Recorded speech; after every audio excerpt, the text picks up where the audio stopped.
have as our guest today Art Wilson, a World War II veteran. Art, tell us what year it was when you served in World War II. I went in the Navy in September 1942, and I was discharged in December 45. And I did duty in the South Pacific. And how old were you when that happened? I was 20. 20 years old. 20 years old when I went in, yes. What branch of the service were you in? The U.S. Navy Reserve. And when you first took your first ship anywhere, what kind of a ship was it? It was a PC. That PC means patrol craft. It was an anti-submarine ship, and it carried depth charges. And in this particular convoy, there was about 5 of them in there, and there was that one that was torpedoed and broken too, yes. Where were you when one was torpedoed? This was in the Celebes Sea, which is south of the Philippine Islands. Tell me about that day that happened. I was doing crow's nest watch that day, and I heard this loud explosion, so in scanning both sides of the ship, I located it, but I was unable to tell what it was because the after part of it, with the superstructure and the mast and everything, was gone. It sunk and just left the front part of it. And it was kind of hard to tell what it was, but then I realized it was a LST that was broken too. And so we immediately went over and started picking up survivors. Whoa. Tell me how that went. How many did you save? We picked up about 30 of them. We were told to pick up the ones that appeared to be hurt the worst first. So we saw this one man in a life raft and by himself, and we didn't figure he was hurt too bad because he was sitting up in it. So when we finally went over to him, why, he was all covered with diesel oil, and he had his abdomen tore open, and he was holding his insides in with his hands. So our pharmacist mate went over on the raft and wrapped him up to hold his insides in, and then we picked him up and took him over to one of the larger ships where they had some doctors, and they went ahead and did the surgery and did all the medical work that he needed to have done. He must have been in terrible shock. He was in such shock. I never saw anybody in shock like that. He almost looked like a zombie, and it was very heart-wrenching. But fortunately, he recovered from that. They were able to save him? That's amazing. Yes, we went to a supply ship later, 6 months later, and when we tied up, why, we heard somebody yell down to us, and it was him, and he had fully recovered from his accident, and he was so thankful for all that we had done for him. And he recognized you? He recognized us. He came over to the ship, and he was talking to everybody, and it really made me feel good to know that what we did saved his life. That's a heartwarming story. Yes, it was very much. Do you remember how many boys you saved out of the water that day? There was 30. 30. Mm-hmm. And they were, I think there was about 3 Navy personnel, and the rest were Army. And most of the Navy personnel perished in that accident. Were there other ships that were hit during that convoy trip over? That was the only one. During the convoy? Uh-huh. When you arrived where you actually saw battle, where were you then? It was when we first went over to Milne Bay, New Guinea, for our home port. The first time we went up to the island up at the New Britain, and that was in the Bismarck Sea, and that was where we went into a small invasion. You went into a small invasion? It was a small invasion. We were a control ship. But a control ship, there was 4 of us, we made 2 lines up close to the beach, and it left a lane in between the 2 rows, and that was where the landing craft went in there. That was to show them where to go to the beach, which had already been bombarded to make it safe for the troops to embark. So our troops bombarded the beach to make it a safe passage for those that were going to land on it. Yes, they had the Air Force went in with airplanes and strafed it, and then some of these ships, they were called rocket ships. They had a huge launching platform. It was square, and it held a whole, it must have been probably 48 rockets. And they would fire those over on the beach, and then when they, with contact of the ground, they would explode, and they were very, very powerful. And they bombarded the beach with those mostly. And then our boys went in. Then the boys went in, that landing craft went on in and landed, yes. About how many of our boys went in? Well, it all depended on how they, how big of an operation it was. These were pretty small, but the ones like in Leyte, there were several hundred of the landing craft went in. They were these amphibious tractors and these LCVPs, which was landing craft with vehicle personnel is what it was. They had room in them for probably 1 vehicle. And then the rest was all troops, and they would drop the front bow down on the ground, and then they would all run out of there. Wow. What does it mean, Art, when they say they are mainly degaussing? What does that mean when they're... Well, that was when the ship was brand new. Oh. That was when, before we left New Orleans, they did this so we wouldn't attract magnetic mines, yes. Oh, so it was the technology. Well, it sounds like that was pretty good technology for 1943. Well, it sure was, yeah, because, you know, the technology back in those days was pretty primitive. That's amazing. Yeah.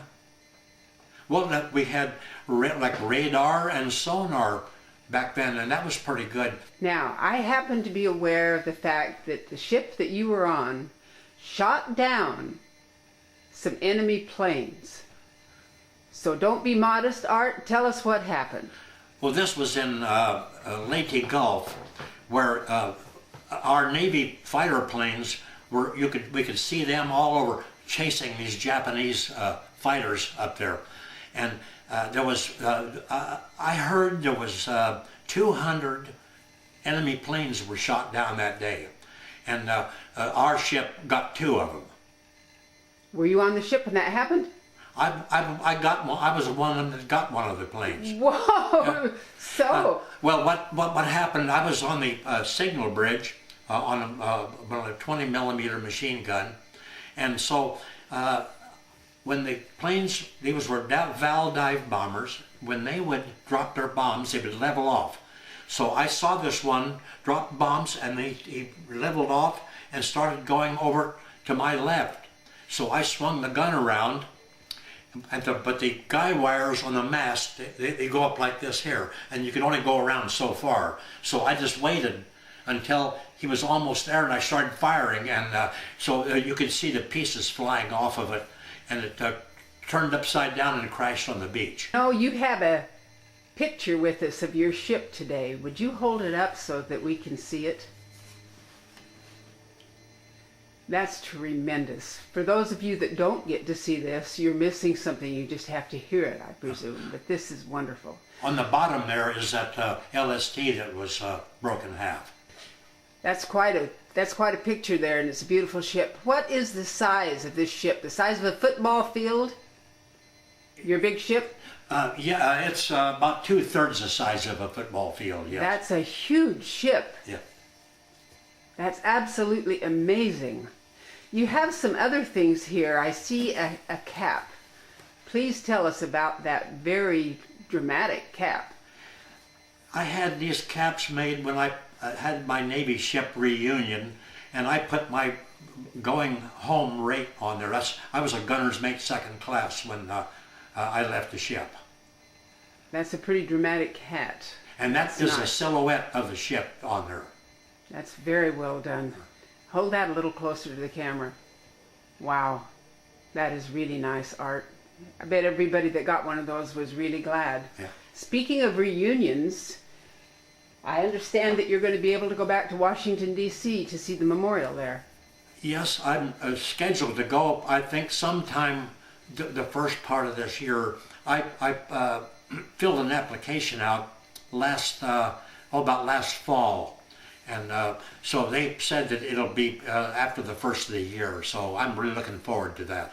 That'll be really exciting. I understand that the applications that they sent out require that the servicemen fill out their physical condition, whether they're on crutches, in a wheelchair, whether they're an amputee, the difficulty they will have walking or how far they can walk, etc. Is that true? The first question that I remember of, they asked if you're ambulatory. And then, of course, you write yes or no in there. And it said, if you are, how far can you walk before you have to sit down and rest? Are you in a wheelchair? Are you on crutches? They just ask all about your physical being, whether you're ambulatory or whether you had to go in a wheelchair or other transportation. That's really sad that we have so many servicemen that gave so much, but what is even more heart-wrenching and a sense of gratitude and beauty as well is that they're going back, you're going back to pay tribute to those boys who gave their all. Yes, and I'm glad that my name isn't on it yet. Yes, I imagine you are. People don't really understand what it is about the war and how terrible it was and how dedicated those boys were and what you did. And when you said, oh, it wasn't much to me, I'm going to tell you something, Art. When you shoot down a plane, you don't know how many ships or planes you saved. You have no idea. And when you go in there and you rescue those boys, you don't know how many lives you touched through every single life you saved. You are an American hero. Whether you came home with great honors or not, you came home after a war that shocked the whole entire world. And you came home victorious, and you saved this country, you and many more like you. I can't thank you enough for what you have done for this country and for other heroes like you. I want to thank you for agreeing to let me do this interview. I want you to know that I'm your fan, and everybody that knows you is your fan, and this is a tribute to our American heroes and our World War II vets. Thank you, Art, so much for giving us your time. This is my pleasure. When I was flying on the commercial flight, I was wearing one of my Navy caps, and two different things happened. One man saw it and he asked me what branch of the service I was in and what war, and when I told him, he looked at me right in the eye and he said, "Thank you very much." And then on the flight, the stewardesses came around with their drink cart, and so I ordered a cocktail, and so anyway, I went to pay her. I had some $1 bills, and she said, "I see you were in the Navy." She said, "So the drink is on the house." So that made me feel pretty good. That's pretty good. Yeah. That's a small thanks for a big You bet, thing. yes. And tell me about your brother. Well, he was in the Navy also. He was a aviation machinist mate, and all of his service was in the States. And he felt kind of bad, so I gave him one of those caps from my reunion, and he cherishes it very much. I understand that for every boy on the front lines, every young man on the front lines, it took 10 working behind him to keep him there. Those that supplied everything, those that carried in things, those that were medics, 10 soldiers behind everyone on the front line. So those that did not face the battle themselves, I've talked to so many that felt guilty, but you know what? Nobody would have been able to face the battle without their backing. You got to have everybody. You have to have everyone. Sure. And, you know, I've talked to people that never went on the front lines or went, you know, overseas or anything, and they feel guilty. And I told them, I said, everybody has a job. And if their job means staying in the States, so good. One time, George Kimbel, they were talking to him about the war, and they asked him what branch he was in, and he said, well, he said, I was in the Air Force, but he said, I never went overseas. And they said, well, what did you do? And he said, I was an instructor. And he said, I felt that that the job I did here was a very good job. It was going to help the cause. And he said, and I'll tell you, he said, there wasn't one Japanese plane got past Tulsa. That's where he was instructing, in Tulsa, Oklahoma. Yeah. That's pretty cute. Well, he was right. Yeah, that was pretty funny. Yes. Yeah, there are so many that felt guilty because they weren't on the front line. But you know, my brother did too. Yes. But they shouldn't, because they were absolutely necessary. Every piece of the puzzle was absolutely required. It's like trying to send an automobile someplace and trying to send it without all the parts. It's not going to run, and it isn't going to work. Yeah. And every one of those soldiers, sailors, Marines, every one of those servicemen played their part in a very essential way. And this country appreciates that. My brother Bob told me a story that was rather funny. When he was in Norman, Oklahoma, in the Navy, he was Navy aviation machinist mate, and he said they brought it was one of the planes, what they call it, the ones that they instruction planes. He said it was an older one. It was a biplane, and it had fabric covered wings and so forth. So he said they brought that plane in, and some of the fabric was torn on it. So this one officer brought it over to him, and that's when my brother Bob repaired stuff. And he said that I want to get this wing recovered. And so he got it all done, and so the officer come and checked on it, and he said, well, I see you have it done. Is it ready to go? And he said, it's all ready to go. And he said, okay, go over and grab you a parachute. We're going to take it for a test ride. And he said he had to put a parachute on, and they got in the plane, and he said he turned loops and did rolls with it and everything. He said just scared him to death. He was sure glad that what he did held together anyway. That's quite motivational to have to test drive your own plane. That was a kind of a funny story. You know, check out your own mechanics. Here we go. That can make a believer out of you, can't it? Yeah.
I want to thank you for agreeing to let me do this interview.